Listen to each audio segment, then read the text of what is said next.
choix des artistes, évidemment, il est dicté par ça, c'est-à-dire des artistes qui puissent être en capacité d'affronter un contexte comme celui-là, de l'affronter mais pour s'y couler et non pas pour y sombrer. Donc à partir de là, j'ai fait ce que font tous les commissaires d'exposition, assez banalement, c'est-à-dire d'abord on fait marcher un peu sa mémoire, on prospecte aussi et finalement on fait un choix, on fait une sélection. Et on l'a fait, comme ça a été le cas ici, en présentant le lieu aux artistes. Et la première chose que j'ai faite, ça a été pour eux de leur demander de se documenter très très précisément concernant le lieu, de venir pour ceux qui pouvaient venir, qui n'habitaient pas très loin, mais comme c'est une biennale internationale et on a des artistes qui sont aux États-Unis, on en a qui sont en Turquie hein, et d'autres lieux lointains, en Australie par exemple. C'était pas possible, et justement avec Google Earth ou Google View, donc je leur ai demandé de bien prendre la mesure de l'espace tel qu'il était et aussi du lieu où ils voulaient être présentés, sachant que ils avaient un grand espace à disposition. Donc ça s'est fait comme ça s'est pas fait sur la base du venez présentez-nous une chose que vous avez déjà faite, mais au contraire essayez d'insérer quelque chose que vous voudriez faire dans ce lieu-là. C'est assez banal finalement comme manière de procéder, mais c'est très complexe, c'est à haut risque. Pourquoi? Parce que ça suppose des œuvres inédites. Toutes les œuvres sont inédites, hein, je crois que quasiment 90% des créations sont inédites. Ça suppose aussi des œuvres qui sont produites sur place, parce qu'il s'agit ici d'une réalité monumentale, donc d'œuvres de grande taille, donc on ne peut pas les faire venir, notamment quand les gens habitent très loin. En tout cas, les coûts de transport excéderaient le budget qu'on avait là, qui est un budget somme toute assez mesuré. Et donc, voilà comment cela s'est fait. Toutes les œuvres potentiellement sont éphémères. C'est le contrat qui est passé avec la Biennale d'Anglet, qui est, je trouve, extrêmement intéressant. C'est que cette biennale est conçue dans un lieu, lui-même en pleine évolution, et au fond, éphémère, qui est abîmé, dont une grande partie va changer dans quelques décennies, on ne le reconnaîtra plus, etc. Et donc l'idée et la production de la biennale par la municipalité d'Anglois est très claire de ce point de vue-là. Les œuvres ne doivent pas rester. Ce sont des œuvres éphémères et n'ont pas vocation à rester. Ce qui est très intéressant, c'est que la biennale a une durée de vie assez limitée, donc 2 mois à peu près, un tout petit peu plus de 2 mois. Dans ce laps de temps, certaines œuvres vont disparaître parce qu'elles vont se détruire, elles vont être abîmées, elles vont être vandalisées. Elles ne sont pas refaites, c'est comme ça. La municipalité admet le principe justement du contexte et de on pourrait dire de ces réalités. Parfois négatives, bien évidemment. Et puis d'autres peuvent survivre, elles vont rester jusqu'à ce qu'elles soient détruites, soit que l'artiste les enlève ou pas, ou que la municipalité à un moment donné décide de les enlever. Pour moi, la question était assez simple.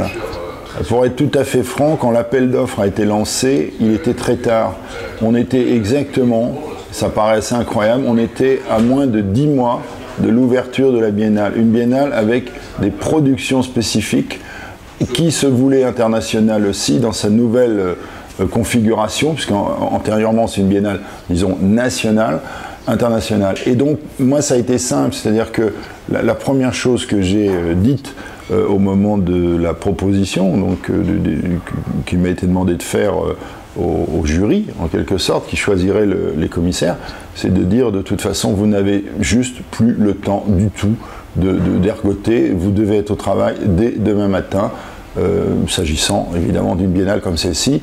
Internationalisation, tout prend plus de temps, hein, bien évidemment, tout est plus compliqué, production, plus de temps, et puis le temps de travail des artistes, je veux dire, très peu de temps pour concevoir une œuvre par rapport à un lieu spécifique. Donc en fait, mon seul argument, ça a été celui-ci, c'est celui de l'urgence absolue.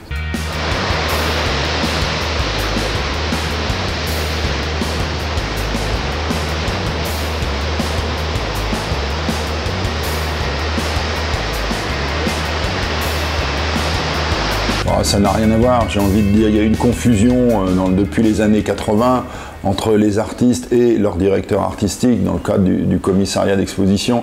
Il y a une mise en gloire du commissariat d'exposition qui est quelque chose de honteux, d'une certaine manière de honteux, parce que c'est une instrumentalisation, c'est-à-dire qu'en fait ce phénomène qui avait été pointé depuis quasiment 50 ans, à partir du moment où on a l'apparition de ces grandes expositions collectives avec toujours un grand chef d'orchestre, le plus célèbre étant dans l'histoire de l'art contemporain un Suisse qui s'appelait Harald Zeman, déclenche souvent l'ire, la colère des artistes, mais qui n'ont pas vraiment le choix. C'est-à-dire qu'au fond, ils ont le sentiment qu'ils sont utilisés pour de grandes manifestations culturelles dont ils sont en quelque sorte les otages. Et ça, c'est vrai, c'est incontestable. Donc il faut être très prudent.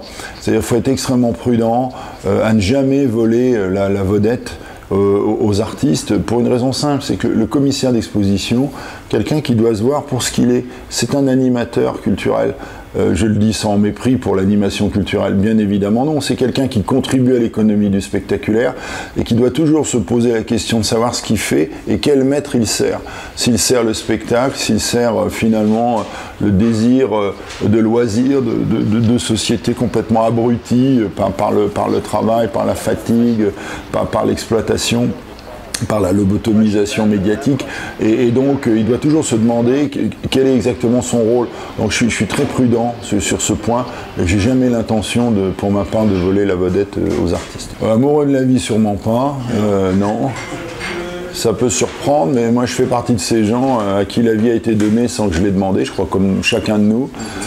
Certains se sentirent bien, certains arrivent à faire quelque chose de ce don de la vie. Moi personnellement, je ne suis jamais parvenu.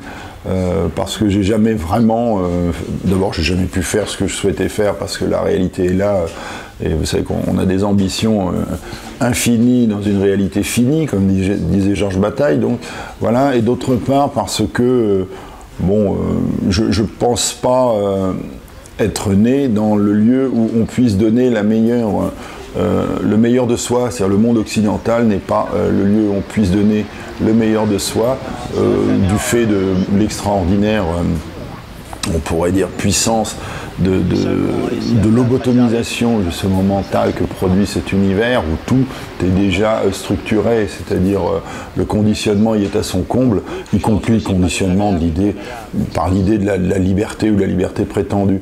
Donc c'est un univers au fond, je reprendrai les termes d'Henry Miller, qui est sans doute celui de l'enfer climatisé, qui n'a que des avantages pour ceux qui y naissent par rapport évidemment à ceux qui naissent dans des parties du monde beaucoup plus difficiles, mais qui a aussi cet inconvénient au fond de vous mettre dans l'espace qui, prétendument, au niveau de l'histoire de l'humanité, serait celui de la plus grande réussite de cette humanité, en termes d'aménagement de la vie et de sa réalité, par rapport à ce que les humains sont censés en attendre. Et à partir de là, l'occidental, pour moi, n'a plus grand-chose à dire. Alors, philosophe, sûrement pas. J'ai un point de vue sur la philosophie que j'ai étudié moi-même à l'université. J'ai des diplômes universitaires en philosophie. J'ai étudié ça à très très haut niveau. Je trouve les philosophes souvent ridicules. En particulier nos philosophes de plateaux de télévision actuellement, ils ne disent rien qui n'ait été dit souvent 100 fois, et en particulier leur approche, qui est une approche par la logique, le raisonnement ou la capacité d'abouter des discours les uns aux autres, pour moi ne résiste pas du tout à ce qui serait la seule vraie scientificité à même de nous informer sur ce qu'est le monde aujourd'hui. Je pense à celle des scientifiques, des neuroscientifiques, des bioscientifiques, qui pour moi sont évidemment beaucoup plus intéressants que ces philosophes. Sont généralement des gens qui pérorent à l'infini, qu'on aime bien entendre pour se rassurer. Pour moi, la dernière philosophie digne de ce nom, peut-être, c'est celle de la déconstruction, c'est celle on pourrait dire des instances désirantes, c'est Derrida, Deleuze, je ne pense pas qu'au-delà, ce qui s'est produit depuis est un grand intérêt. Il y a un mot qui a été employé, sûrement pas, c'est la gloire. Je trouve même absolument absurde ce type de préoccupation, d'autant plus qu'on vit dans une époque où l'oubli est quelque chose de sidérant, sans doute nécessaire, parce que plus il y a d'entrées, plus il y a de choses qui se produisent, plus il faut de toute façon les oublier. C'est absolument impératif, sinon on ne peut plus vivre. On vit dans un engluement qui n'a aucun sens, qui constitue un empêchement de l'existence. Non, moi j'ai envie de dire, je réagis un peu à l'instinct. Qu'est-ce que c'est l'instinct ? C'est être animal, c'est décider d'être animal et de laisser vivre en soi ce qui vous anime. Parfois, c'est quelque chose comme l'envie de rien, une sorte d'ataraxie, rester comme ça, posé sur son cul. En fait, faut fonctionner peut-être comme un animal, laisser faire venir les choses. Et moi, en ce qui me concerne, ça peut être aussi bien l'ataraxie, c'est rester posé là, sans aucune volonté, ou quelque chose, un mouvement, la prédation par exemple. Oui, être un prédateur, mais pas forcément dans le sens de la conquête de l'autre pour sa destruction, pour son accaparement, mais simplement pour prendre les choses, pour prendre la vie à bras-le-corps. Et ma nature essentielle, ma philosophie politique, si je puis dire, de ma politique du corps, parce que c'est la seule chose d'abord moi qui m'intéresse, c'est-à-dire ce que j'appelle ma corpopoétique, ma politique corporelle, c'est ça, c'est-à-dire d'essayer de créer un état de correspondance, oimosis comme disaient les Grecs, entre le réel dans l'instant et moi. C'est-à-dire au fond, le passé m'intéresse peu, le futur ne m'intéresse absolument pas. Par contre, c'est ce moment qui m'intéresse. Alors si vous me demandez ce qui me fait courir, oui, c'est ça. C'est ça qui me fait courir, c'est juste à un moment donné, essayer d'être dans la meilleure position possible, qui corresponde à ce dont j'ai envie. Voilà, c'est tout, c'est aussi simple que ça. Alors ça peut donner une envie d'écriture, ça peut donner une envie de rien, ça peut donner une envie de déplacement, ça peut donner une envie de scolter un territoire, de rencontrer quelqu'un, de faire éventuellement des milliers de kilomètres pour aller dire 3 mots et revenir, et voilà. Le sens est assez simple, il faut restreindre à tout prix le magistère et le contrôle des États sur l'expression culturelle. Il faut que les États aident et soutiennent la création culturelle, mais absolument pas qu'ils l'encadrent. Alors ça peut paraître contradictoire, mais c'est comme ça, c'est un système où de toute façon il faudrait opter pour ce qu'on peut appeler un système par répartition et jamais par un système d'élection. Voilà. Alors ce qui se passe évidemment est tout à fait différent, en particulier avec l'Union européenne, où les recommandations culturelles dans la charte de l'Union sont très fortes. C'est vraiment un système qui sollicite donc de défendre toujours certaines valeurs, d'une manière telle que si vous ne le faites pas, vous n'obtenez pas par exemple des financements.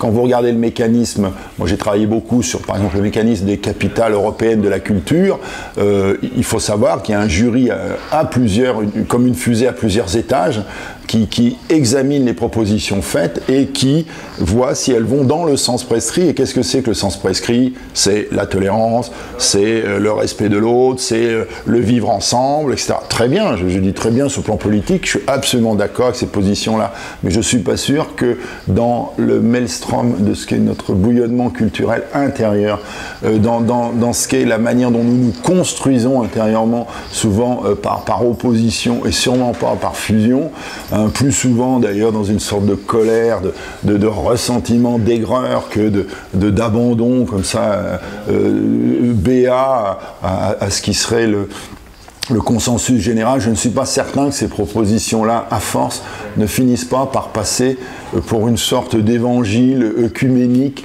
on pourrait dire de la gentillesse institutionnalisée. Et pour moi, ça c'est le pire qui puisse arriver.